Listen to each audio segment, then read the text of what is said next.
Alrighty, Dale Lawrence coming at you. We're in the man cave here. We're getting ready to assemble Rusty Nye's 300 PRC. I've got the barrel done.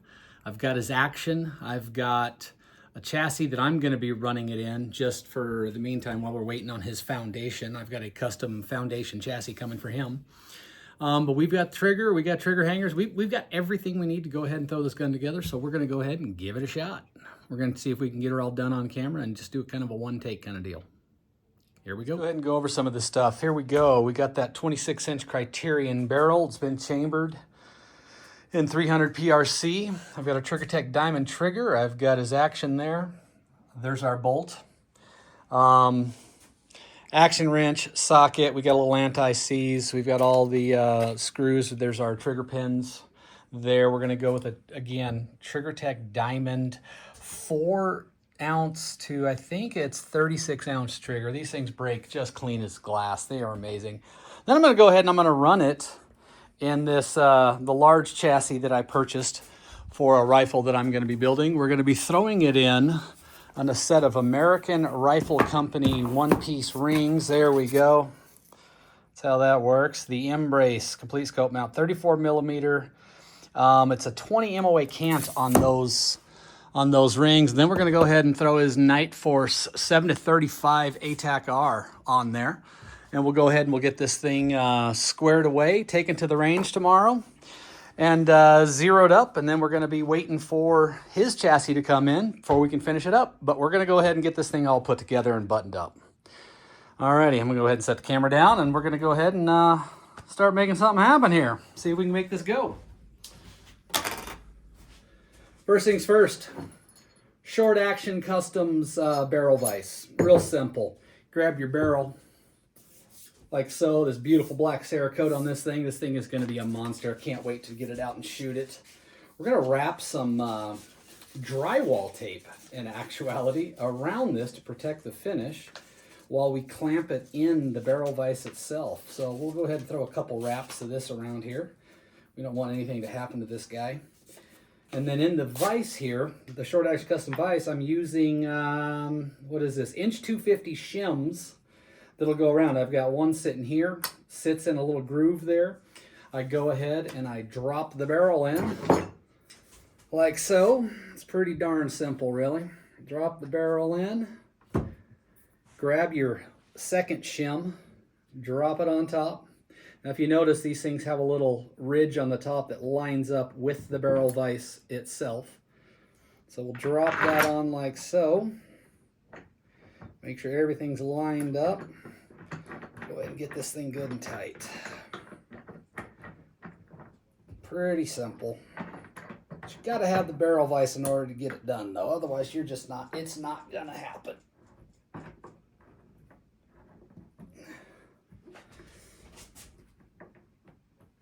Here we go.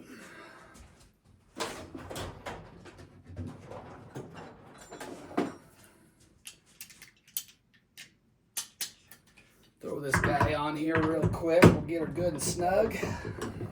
We do not want this vise to move at all. Or I should say we don't want the barrel to twist in the vise. We don't want to mar that beautiful finish because it's a good looking barrel. Oh, there we go. Come on. That is tight.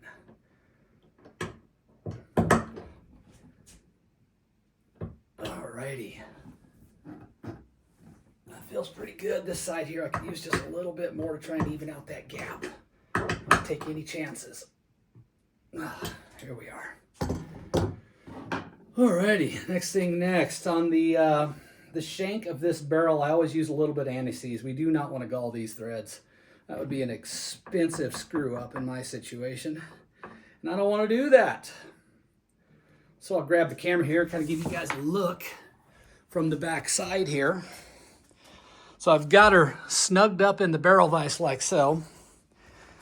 I've got a little bit of anti-seize right now on those threads. Go ahead and make sure you don't need a lot. I mean, let's just be honest with you, man. The machining is amazing. These guys do an amazing job. So you don't need much. So we got some anti-seize on there. That should take care of us here for the foreseeable future. Then we're going to go ahead and we're going to end up putting the action on like so. We'll torque it down to 120 foot-pounds. So let's go ahead and set up again here. We'll grab our torque wrench. We'll get her set.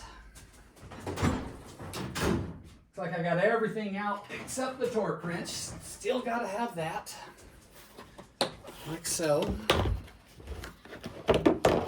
Here's our torque wrench. Again, we're going to set this to 120 foot-pounds. Why 120? Because right on the action wrench, it gives you a couple specs. The Magnum caliber's 100 to 120 foot-pounds of torque, and with the barrel nut, if you're doing a shoulder nut like a Savage nut, then you're looking at 40 to 70 foot-pounds. We're going to run it at 120. This caliber's a thumper. We're not going to waste any time. We're going to go straight to 120, and we're going to make it happen here.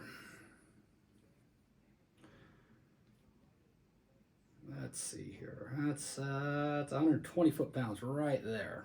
Okay, that is set. Now, real simple. Take your action, just thread it on by hand. It's honestly this simple, people. It's not the end of the world when your gunsmith knows how to knock a barrel out, and believe me, it's good. Oh, there we go. So that's hand tight right now. Again, action wrench slides in the slots. You've got, on this style action wrench, you've got a relief cut right here on the side, which for these manual ejectors, it's nice because I don't have to take anything apart. I can literally insert and pull it out, leave the manual ejector in the action itself. It just saves you a step. Now here we go. We're actually going to back this off to about 80 foot-pounds. We're going to go ahead and take it up a little bit slower than straight to 120. So we'll just take our time here. Okay, there's 80. We might as well just run this straight up to 120 now. I just want to make sure we're good. That felt good. I mean, there's no galling. It just clicked away. Let's see here. That's 120 right there. Alrighty, 120 foot-pounds. Here we go. Love it, love it, love it, love it. Pull our action wrench out. Okay, action wrench is out. Now, we're going to move over here to the actual, the bolt itself. And on this bolt, you've got a little ejector part, which is this little metal piece right here. This is, it's steel, and our go, no-go gauges are made out of tool steel. So what we've got to do in this situation is see if we can fling this spring across my shop and never find it. I push the detent in, like so. And just like that, on video, I did exactly what I said I would do. I flung that thing across the shop. That's awesome. Well, I will tell you this, though. I cleaned my shop a little earlier, so I can see it. I might as well add it to the video because that's what happens. I talk, and there's that little piece right there. I'll be damned. How about that? Real world stuff here with Team Lawrence in El Paso, Texas. I'm telling you what, I'm no better than anybody else at this nonsense. I'm getting there, though, just like everybody. I'm learning as I go. This isn't my first rifle I've assembled. I've actually put together about 15 at this point. But it's those little things that get you, like throwing your damn ejector spring across the shop. So we're going to go with our go gauge right now. Okay, green is for go. What we want is we want our bolt to drop in like so, nice and easy. We want to be able to close it, and the bolt should just drop like butter, just like that. Boom, go gauge is a go. It's always great when that works out first time. We're going to grab a cleaning rod so that we can knock that go gauge out of the barrel. And then we're going to hit it with a no-go gauge. Now the no-go gauge is just a couple thousandths different in head spacing. So green go gauge means we're good to go. It's head spaced correctly. If the no-go gauge doesn't allow the bolt to drop, then we have a problem. My head spacing is off. So no-go gauge is in. Boom, just like that. It will not drop. Doesn't matter what I do, I cannot get the bolt to fall on the no-go gauge. This rifle is properly head spaced and damn near ready to go. Man, it's always fun when it works out like it's supposed to, but that's what you get for when you pay somebody that knows what they're doing on a lathe. You fully expect it to work. I'm going to come back in one more time. I'm going to hit it with my go gauge. Boom, perfect. Man, I'm ready to go. That makes me happy. All right, I'm going to go ahead and kill this here, reposition the camera. Then we're going to go ahead and we're going to assemble the bolt. We will add a trigger to said bolt, and then we will drop it in a chassis. From there, we'll go ahead and throw a scope on it, and we'll show you what the finished product looks like here pretty quick. So I'm going to stop the video now, and then we'll go ahead and we'll reposition the camera. We'll start here in just a second.